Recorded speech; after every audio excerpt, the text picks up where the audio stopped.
Germany के chancellor Olaf Scholes Bharat के दौरे पर आए थे और भारत आकर उन्होंने भारत के प्राइम मिनिस्टर नरेंद्र मोदी को क्या नसीहत दी वो बताने से पहले आपको भारत के फॉरेन रिजर्व्स का फिगर बता देता हूं, क्योंकि रिजर्व बैंक ऑफ इंडिया ने पिछले हफ्ते का डेटा रिलीज कर दिया है। रिपोर्ट्स के मुताबिक 17 फरवरी को खत्म हफ्ते में भारत के फॉरेन रिजर्व्स में $5.6 बिलियन की गिरावट देखने को मिली थी। पिछले हफ्ते भी भारत के फॉरेन रिजर्व्स $8.3 बिलियन नीचे गिरे थे। इस हफ्ते $5.6 बिलियन की गिरावट के बाद से भारत के फॉरेन रिजर्व्स अब $561 बिलियन तक पहुंच गए हैं। इस समय फॉरेन रिजर्व्स के मामले में भारत 5th पोजीशन के ऊपर है। हमसे ऊपर 4th पोजीशन के ऊपर $589 बिलियन के साथ रशिया है, जबकि हमसे एक स्पॉट नीचे ताइवान है। आपको हैरानी होगी जानकर कि ताइवान के पास इस समय ऑलमोस्ट भारत के बराबरी फॉरेन रिजर्व्स हैं। एक्चुअल फिगर की बात करें तो ताइवान के पास $557 बिलियन के फॉरेन रिजर्व्स हैं, भारत से मात्र $4 बिलियन कम। टॉप 3 के ऊपर चाइना, जापान और स्विट्जरलैंड है। मेन खबर की बात करें तो वो निकल कर आ रही है भारत और जर्मनी को लेकर। जर्मनी के चांसलर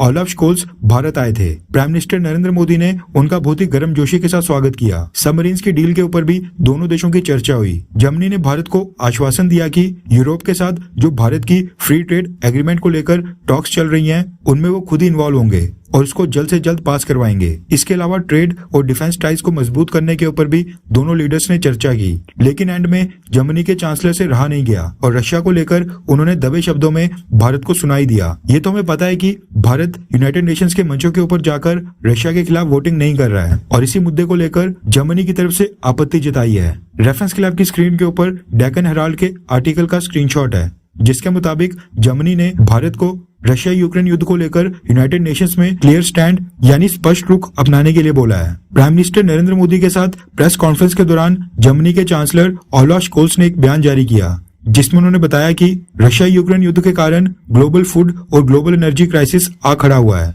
यूक्रेन के इंफ्रास्ट्रक्चर को पूरी तरह से बर्बाद कर दिया गया है। उन्होंने कहा कि ये युद्ध पूरी तरह से एक डिजास्टर है और सबसे बेसिक फंडामेंटल प्रिंसिपल्स को वायलेट करता है कि इंटरनेशनल बॉर्डर्स को वायलेंस से बदला नहीं जा सकता है। इसलिए ये बहुत ही इंपॉर्टेंट हो जाता है कि यूनाइटेड नेशंस के मंचों के ऊपर हम समय समय पर ये साफ तौर पर स्पष्ट करें कि इस मसले के ऊपर हम कहां पर खड़े हैं। यूनाइटेड नेशंस में साफ तौर पर स्पष्ट करने का मतलब है कि भारत वोटिंग के दौरान एब्सटेन ना करके यूक्रेन के पक्ष में वोट करे।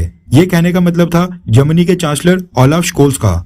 मसला ये है कि भारत अगर वेस्टर्न देशों के साथ मिलकर यूनाइटेड नेशंस में यूक्रेन के पक्ष में वोट दे भी देता है, रशिया के एक्शंस को कंडेम कर भी लेता है, तो इससे रशिया के साथ हमारे रिश्ते खराब होंगे। फिर रशिया क्या पता भारत को क्रूड ऑयल के ऊपर डिस्काउंट भी ना दे, ना ही रशिया G20 के इवेंट्स में पार्टिसिपेट करेगा। इससे ये पूरी सिचुएशन सुधरेगी नहीं बल्कि बिगड़ेगी। अगर रशिया के खिलाफ वोट करने से रशिया के ऊपर दबाव पड़ता तो न जाने आज तक कितनी बार वोटिंग हो चुकी है, लेकिन रशिया ने एक बार भी यूक्रेन के ऊपर हमले नहीं रोके हैं। रशिया यूक्रेन युद्ध वोटिंग से तो रुकने वाला नहीं, युद्ध रुकेगा दोनों देशों के बीच नेगोशिएशंस करवाने से, जो कि भारत और भारतीय सरकार आज की डेट में करवाने की पूरी कोशिश कर रही है।